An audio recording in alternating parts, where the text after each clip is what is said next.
बगीचे के मुखिया मिट्ठू महाराज हैं। वह अपने बगीचे में अपने बगीचे वासियों की दुख दर्द को समझने के लिए हमेशा अपने बगीचे में सैर किया करते थे, मगर वे सैर भेष बदल कर किया करते थे ताकि उन्हें कोई पहचान न पाए और अच्छे से उनसे जुड़कर अपनी सारी परेशानियां कह सके बिना किसी झिझक के। आज मिट्ठू महाराज एक बर्तन बेचने वाली चिड़िया के घर जाते हैं। उस चिड़िया का नाम रानो होता है। रानो बर्तन बेचा करती थी। मिट्ठू महाराज रानो के सामने होते हैं, मगर वो भेष बदले होते हैं, इसलिए रानो उन्हें पहचान नहीं पाती। तभी वो कहते हैं, जी पक्षी जी, आप कौन हैं? पहले तो इस बगीचे में मैंने आपको नहीं देखा। आप यहाँ क्यों आए हैं मेरे घर? मैं इस बगीचे में नया नया ही आया हूँ। मुझे काम की बहुत जरूरत है। क्या आप मुझे कोई काम दे सकती हैं? मतलब में मुझे सिर्फ 2 वक्त का भोजन चाहिए। मुझे माफ करिए, मगर मेरे पास कोई काम नहीं, क्योंकि मैं तो खुद ही गरीब हूँ। इस बगीचे में मैं तो बर्तन बेचकर अपना गुजारा करती हूँ। मेरी एक बेटी भी है जिसका नाम गुड़िया है। कई रात तो हमें भूखे पेट ही गुजारना पड़ता है। हम दोनों, मैं और मेरी बेटी, काफी मेहनत करते हैं और हमें और किसी की मदद की जरूरत नहीं। उन्हें देने के लिए हमारे पास कुछ नहीं है। जी कोई बात नहीं, मैं किसी और के घर काम ढूंढ लूंगा। अच्छा, मैं चलता हूँ। इस तरह मिट्ठू महाराज अपने घर जाते हैं और अपना असली रूप ले लेते हैं। ऐसे ही कई दिन गुजरते जाते हैं, मगर मिट्ठू महाराज के मन में बार बार उस गरीब बर्तन वाली की मदद करने की इच्छा होती है। उसका दुख उससे बर्दाश्त नहीं हो रहा था। मिट्ठू महाराज बार बार उसके बारे में सोच रहे थे। वे खुद से ही बातें करने लगते हैं। मैं चाहे तो उस बर्तन वाले के घर जाकर उन्हें खूब सारे पैसे दे सकता हूँ, मगर ये सही नहीं रहेगा। बिना मेहनत के इतना पैसा पाकर वे बिगड़ सकते हैं। वे मेहनत करना बंद भी कर सकते हैं। शायद ऐसा करने से वे खुद को ही परेशानी में धकेल देंगे। नहीं, मैं ऐसा नहीं करूँगा। ऐसे ही दिन गुजर रहा था। तभी एक दिन मिट्ठू महाराज अपने घर के छत पर बैठे सभी पक्षियों के घरों को देख रहे थे। तभी मिट्ठू महाराज के दिमाग में एक अच्छा सा आइडिया आता है। वे अगले ही दिन सभी पक्षियों को मैदान में इकट्ठा बुला लेते हैं और सभी को कहते हैं, सभी पक्षियों को मैं ये सूचना देना चाहता हूँ कि हमारे बगीचे में कुछ दिनों में ही बारिश शुरू होने वाली है और मैंने देखा कि कोई भी अपना पक्का मकान नहीं बनाया है। इसलिए मैं ये चाहता हूँ कि सभी पक्षी अपने अपने लिए पक्का मकान बनाए। मगर हाँ, इसका एक फायदा भी है। जिस पक्षी का सबसे अच्छा मजबूत पक्का मकान होगा, उस पक्षी को मेरी तरफ से बहुत बड़ा इनाम मिलेंगे, साथ में पैसे भी मिलेंगे। रानो और उसकी बेटी गुड़िया तो काफी खुश हो जाती है। उनके पास एक सुनहरा मौका आया था, उससे वो पैसे पा सकते थे और उनकी गरीबी काफी हद तक अच्छी हो सकती थी। कुछ पक्षी बाजार जाते हैं ताकि वो अच्छी अच्छी लकड़ियां खरीद सके और उससे अच्छा सा एक घर बना सके। वहीं कुछ पक्षी जंगल जाते हैं जो गरीब होते हैं, ताकि वे जंगल से ही कुछ लकड़ियां बीन सके। रानो भी गरीब ही थी। रानो अपनी बेटी गुड़िया को लेकर जंगल जा रही होती है कि गुड़िया और रानो एक पेड़ पर ठहरते हैं।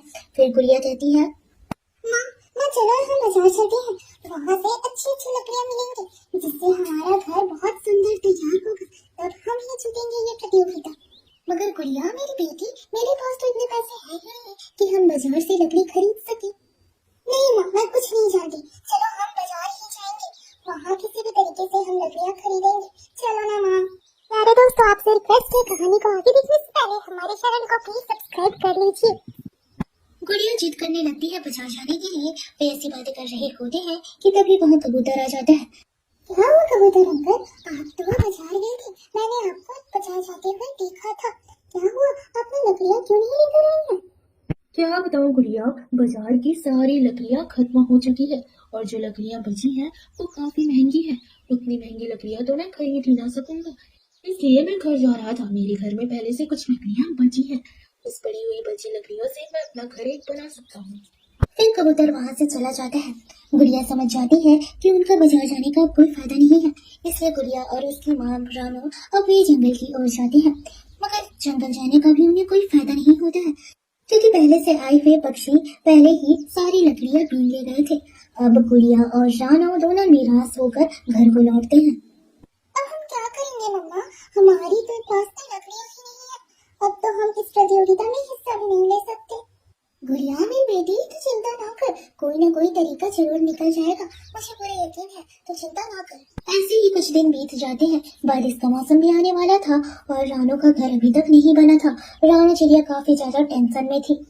रानो बर्तन बेचते बेचते बस यही सोचा करती थी कि वे किस चीज का घर बनाएंगे। उनके पास तो लकड़ी है ही नहीं। तभी रानो को एक आइडिया आता है। रानो तुरंत अपने घर को लौटती है। घर जाकर वो अपनी बेटी से कहती है, गुड़िया मेरी बेटी, मेरे पास एक बहुत अच्छा आइडिया है। मुझे पता चल चुका है कि हमें किस चीज से घर बनानी है। देख गुड़िया, मैं बर्तन बेचती हूँ, हमारे पास सिर्फ बर्तन ही है, तो क्यों ना हम इस बर्तन का ही घर बनाए। कैसा है ये आइडिया? हाँ मम्मा, ये तो अच्छा आइडिया है। बर्तन का घर तो पक्का मकान की तरह ही होगा और खराब भी नहीं होगा और हमें बारिश से भी बचाएगा। ऐसे ही कई दिन निकल जाते हैं। आखिर वो दिन आ जाता है जब मिट्ठू महाराज दौरे पर जाते हैं। वे सबसे पहले गोरी और कालू के घर जाते हैं। अरे वाह, गोरी और कालू, तुम दोनों ने तो काफी सुंदर घर बनाई है। हाँ छोटे महाराज, हमने बाजार से बहुत सुंदर सुंदर लकड़ियाँ खरीदी थी और उसी का ये घर हमने बनाया है। ये घर जंगल का सबसे सुंदर घर है, अब देख लेना। अच्छा, ठीक है। अब मैं दूसरे पक्षियों का भी घर देख कर आता हूँ। फिर मिट्ठू महाराज कबूतर के घर जाते हैं। कबूतर ने भी उसके पास जो बची हुई लकड़ियाँ थी उससे और मिट्टी से दोनों से मिलाकर एक मजबूत पक्का सा घर बना लिया था। अरे वाह कबूतर, तुमने तो अच्छा सा घर बनाया है। मैं समझ गया, तुम्हारे पास लकड़ियों की कमी थी, इसलिए तुमने मिट्टी का भी इस्तेमाल किया है। बहुत अच्छी, तुम्हारी सूझबूझ मुझे पसंद आई। मैं बाकी पक्षियों के भी घर देख कर आता हूँ। अब मिट्ठू महाराज रानो चिड़िया के घर जाते हैं। वहां पहुंचकर वे देखते हैं कि रानो ने एक बहुत सुंदर सा बर्तन का घर बनाया होता है। रानो, ये किस चीज का घर है? कहीं ये बर्तन का तो घर नहीं? देखने में तो बर्तन का घर लग रहा है। हाँ मिट्ठू महाराज, हमारा घर बर्तन का ही है। मैंने और मेरी बेटी गुड़िया ने हमने खूब लकड़ियाँ ढूंढी, मगर हमें लकड़ियाँ नहीं मिली। हमारे पास उतने पैसे नहीं थे कि हम बाजार से अच्छी लकड़ियाँ खरीद सके। हमारे पास बर्तन था, क्योंकि मैं बर्तन बेचती हूँ, इसलिए मैंने सोचा क्यों ना बर्तन का ही उपयोग कर एक अच्छा सा घर बना लिया जाए।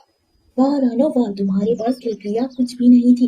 बिना लकड़ियों के भी तुमने एक बहुत ही सुंदर सा घर बना लिया है। तुम्हारे पास जो चीज था तुमने उस चीज का इस्तेमाल किया और अपनी सूझबूझ से ये घर तुमने तैयार किया है। ये घर बारिश, आंधी, तूफान किसी चीज से टूटेगा भी नहीं। ये काफी मजबूत भी है। मेरा फैसला तो हो गया। अब मैं कल ही सभी के सामने बता दूंगा कि इस प्रतियोगिता की विजेता तुम हो। तुम्हें तुम्हारे पैसे और उपहार दे दिए जाएंगे।